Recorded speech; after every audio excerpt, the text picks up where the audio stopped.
কোলে কথা লাগে লেঠা সুদক্ষ প্ৰাক্তন ক্ৰিকেটাৰ শচীন তেণ্ডুলকাৰক লৈ অসমৰ নিউজ চেনেলৰ মাজত কোনে হিট বাতৰি পৰিবেশন কৰিব পাৰে বা কোনে অত্যাধিক মছলাযুক্ত হেডলাইনৰে ৰাইজক আকৃষ্ট কৰিব পাৰে তাৰ প্ৰতিযোগিতা চলা দেখিবলৈ পোৱা গৈছে। যেনে ধৰি লওক आपको कैसा लगा, टाइगर देखा कि नहीं, गेंदा देखा कि नहीं, পাত্তাই দিব নিবিচাৰে অথচ টিআৰপিৰ লোভত দিন ৰাতি একাকাৰ কৰি দিছে। ৰাতিৰ সাজত কি খালে, কেনেকৈ খালে, ৰাতিপুৱা কেনেকৈ সৰি কিন্তু এনেকুৱা ধৰণৰ প্ৰতিযোগিতাবোৰ নহয় কিয়?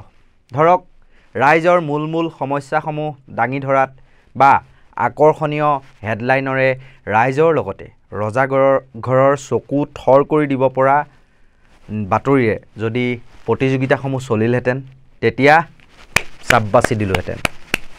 সংবাদ মাধ্যমে নিজৰ স্বকীয়তা কিয় এনেদৰে বিসৰ্জন দিবলৈ আৰম্ভ কৰিছে? কিয় চকুৰ সন্মুখত মূলসুঁতিৰ একাংশ সংবাদ মাধ্যমৰ এনে অধপতন? হেৰৌ আপোনালোকে যে ইমান মছলা ঢালি সানি পুটকি একদম সুস্বাদু কৰি বাতৰিবোৰ অহৰহ দেখুৱাই আছে দিন ৰাতি একাকাৰ কৰি, আপোনালোকে কৰা বাতৰি শচীন তেণ্ডুলকাৰৰ ওচৰলৈ পাবগেনে? কিন্তু এনেকুৱাও দেখা পোৱা গ'ল অসমৰ সাংবাদিকৰ প্ৰশ্নত যেন অস্বস্তিতহে পৰিছে প্ৰাক্তন ক্ৰিকেটাৰগৰাকী। এটা কথা কৈ থওঁ, এনেও নাপায়গৈ বা পাত্তাও নিদিয়ে অসমৰ নিউজ চেনেলে কি বাতৰি বজাইছে বা পৰিৱেশন কৰিছে, এইবিলাক শচীন তেণ্ডুলকাৰে পাত্তা নিদিয়ে।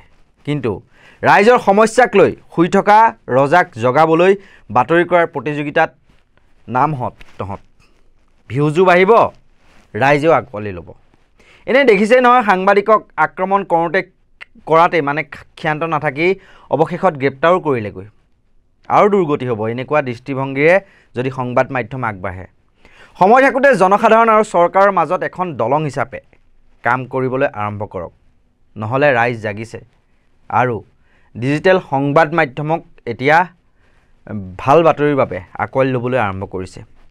এনেও তথ্যত প্ৰকাশ পাইছেই টিভিতকৈ ভাৰতৰ মানুহে আকোৱালি লৈছে ডিজিটেল মিডিয়াকহে।